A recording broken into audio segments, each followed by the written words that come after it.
Au top les enfants du soleil, salutations sacrées. J'espère que vous vous portez bien. Donc moi c'est Nobia Meilleur pour ceux qui ne me connaissent pas. D'ailleurs à ce propos, vous pouvez appuyer sur le pouce bleu, vous abonner à ma chaîne pour rester aux nouvelles. Et aujourd'hui, le thème du jour, le masculin sacré. Alors je sais pas, pour ceux qui n'ont pas vu encore ma vidéo sur le féminin sacré, qu'est-ce que vous attendez? C'est le moment. Allez découvrir cette vidéo et ce que j'aborde dedans. Et aujourd'hui, passons au thème.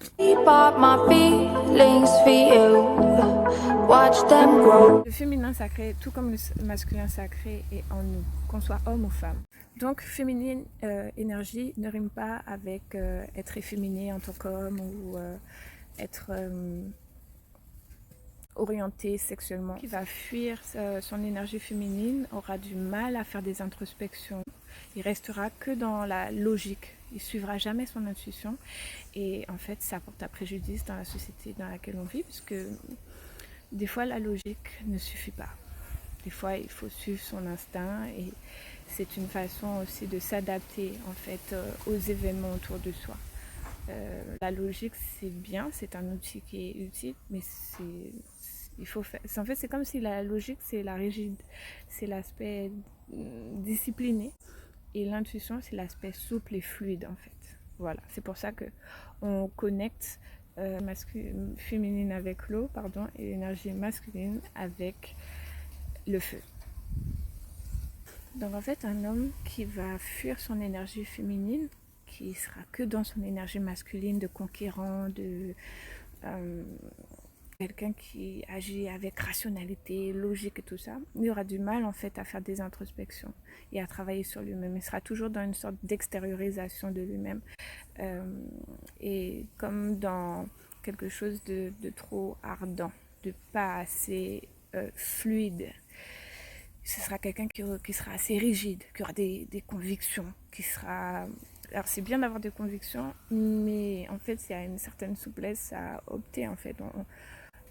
On est dans un permanent changement. Le changement, ça fait partie de la vie. Donc il y a des convictions qui sont amenées à évoluer, à se diversifier, à disparaître, etc. Et donc, en fait, il aura cette perte de son instinct, de son intuition. En fait, il vous suffit d'observer un petit peu dans la nature que trop de feu, ça détruit tout. Et que c'est cet équilibre-là qu'il faut trouver en soi. Voilà, pour une femme qui est déséquilibrée au niveau de son énergie masculine, c'est quelqu'un qui sera très dominant, très dans la compétition, qui ne supportera pas beaucoup les autres femmes à côté d'elle. Et c'est pourquoi en fait j'explique que le système patriarcal déséquilibré dans lequel on vit actuellement a modelé les femmes en fait à être dans ce système où elles voient directement une autre femme comme une rivale. Parce qu'en fait c'est cette énergie-là qui est en elle en fait, l'énergie de... souvent on dit qu'il faut penser comme un homme en fait. Et ça a totalement dérouté en fait le rôle, la position de la femme dans la société.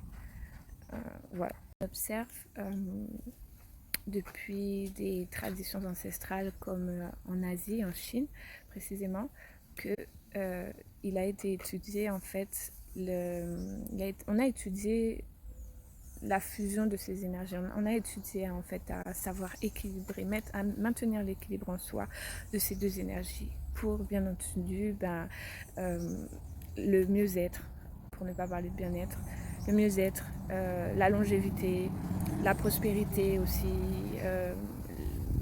la créativité. Et voilà en fait, devenir la meilleure version de soi, c'est aussi savoir comprendre ces énergies qu'il y a en soi. Donc voilà, ça c'était la première partie avant de parler maintenant de l'énergie masculine. Qu'est-ce que c'est?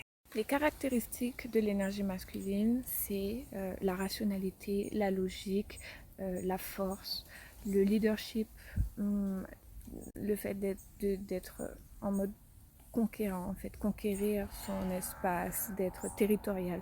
Ça, c'est l'énergie masculine. En face, les caractéristiques de l'énergie féminine, c'est tout ce qui concerne l'intuition, l'émotion, l'introspection, le fait d'être dans sa sagesse, dans la patience, dans le cycle, connecté à ses cycles.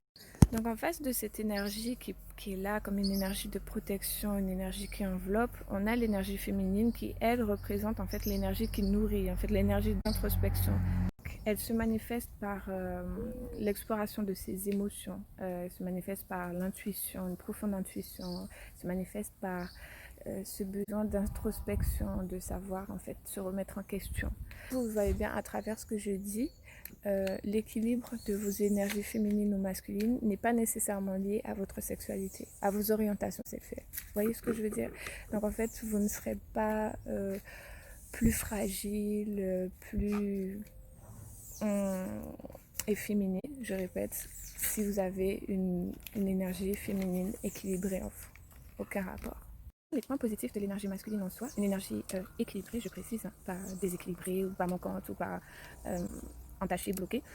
Les points positifs, en fait, ça sera que vous serez quelqu'un qui serait dans la force de vos convictions, dans la force de ce que vous voulez mettre en place. Vous aurez cette possibilité de manifester par l'action en fait vos projets. C'est ça en fait c'est cette énergie donc qui va sortir de vous, qui va se réaliser autour de vous en fait, dans votre extérieur. C'est ce qui va vous permettre en fait de mettre sur pied des projets. C'est ce qui va vous permettre de réaliser votre maison. C'est ça l'énergie masculine qui est en vous. C'est ce qui va vous permettre de gagner un concours, de réussir un examen. Vous voyez, c'est cette énergie-là. C'est l'énergie de l'action. De devenir. C'est l'énergie qui va vous permettre de construire des villes, de construire des cités, de savoir protéger votre environnement, de savoir mettre des limites, de réaliser le pouvoir féminin, le pouvoir de l'énergie féminine, c'est-à-dire de l'idée, en fait, vous allez réaliser. Parce qu'en fait, l'énergie féminine va vous amener la créativité, l'innovation, et l'énergie masculine va vous amener cette réalisation, va le manifester dans votre vie, en fait. Vous allez enfin le voir. Par exemple, me concernant, donc en fait, mon énergie masculine m'a permis de sortir mon livre. Mais à la base, en fait, l'idée du livre et la manière de concevoir mon livre, c'était mon énergie féminine. J'espère que l'exemple vous a été parlant. Écoutez, je vous parlais de mon livre et la synchronicité sacrée a frappé. J'ai enfin reçu mes livres que j'ai pris tant de temps à recevoir. Il y avait un petit problème dû certainement au Covid. Je suis trop contente. Je vous invite à découvrir mon livre. Je ferai une vidéo spécialement pour ça, parce que effectivement, vous n'avez pas grande idée de quoi je parle dedans, mais je pense que ce livre peut être bénéfique à beaucoup de personnes. En tout cas, c'est mon souhait. Comment vous cacher ma joie? Comment vous dire ce que je ressens, ce moment précis, ce petit montage? Quelle émotion, c'est émouvant. Enfin voilà. N'hésitez pas à venir me contacter en privé sur mon Instagram, il n'y a pas de souci. Voilà. Concentration. Revenons sur le thème. Maintenant, parlons de l'énergie masculine quand elle est déséquilibrée en vous. En fait, c'est un phénomène qu'on observe de manière fréquente, grâce aux médias notamment, l'énergie masculine déséquilibrée. Ça donne quoi? Ça donne des guerres à outrance, ça donne des conflits de territoire, ça donne un ego surdimensionné, et je pense que cette société est absolument affectée par l'ego surdimensionné. Ça donne le fait d'avoir une intelligence émotionnelle très très basse, très très faible, de ne pas savoir faire d'introspection, d'être toujours dans la fuite, dans la superficialité, parce qu'en fait on est très extraverti et en fait on n'arrive pas à avoir ces moments-là vers soi. Donc en fait on est dans une fuite en fait de ces messages sacrés, des messages qui viennent de soi.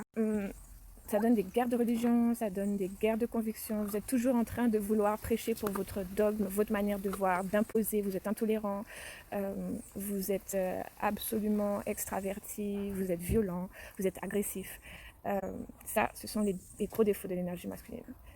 Dans ma culture, enfin à travers les connaissances sacrées qui ont été laissées en fait, qu'on regarde sur dans les médounétaires qu'on appelle hiéroglyphes, il suffit de s'intéresser au masculin sacré divin qui s'exprime à travers l'histoire d'Ossar. Ossar, en fait, c'est lui qui permet en fait de bâtir, de construire des cités, de créer d'être là dans l'action. Mais malheureusement, ce masculin sacré, dans l'histoire d'Osar, dans ce message divin qu'il laisse, en fait, c'est qu'il était jalousé de son frère Seth, son frère divin. Alors, en fait, disons que Seth représente le bas astral, et que Osar représente le... Donc, c'est-à-dire, le haut astral, c'est ce qui concerne, en fait, cette espèce d'état supérieur, en fait. En ayurvédique, on parlerait de sattvik contre le tamasique. En fait, le sattvik, c'est tout ce qui concerne le raffinement, la supériorité, la délicatesse, la discipline, la maîtrise de soi. Et le bas astral, c'est tout ce qui concerne, en fait, d'être toujours dans ses pulsions premières, ses pulsions primaires, d'avoir aucune maîtrise de soi, de se laisser posséder facilement, déposséder même. Et donc Seth, en fait, a coupé son frère en 14 morceaux qu'il a essayé d'éparpiller dans le monde, parce qu'il était jaloux, en fait. Donc il y a cette maîtrise à avoir entre son haut astral et son bas astral pour être en pleine maîtrise de soi-même, pour ne pas se laisser déposséder de son pouvoir propre, de sa sérénité, de devenir la meilleure version de toi-même. La culture et la tradition africaine égypto-nubienne. Et ça va vous permettre de mieux comprendre beaucoup de choses par rapport à vous-même, et ainsi de réaliser pourquoi il est important de vous connecter à votre divin sacré. Pouce bleu, abonnez-vous sur mon Instagram, sur ma page YouTube. Bientôt, je compte créer encore plus de contenu, parce que voilà, je compte faire les choses de mieux en mieux, c'est la but. Et puis, je vais faire un petit sujet sur ce livre-là très bientôt. Donc, on se tient au courant. Prenez soin de vous. Encouragez à plein d'amour. Bye.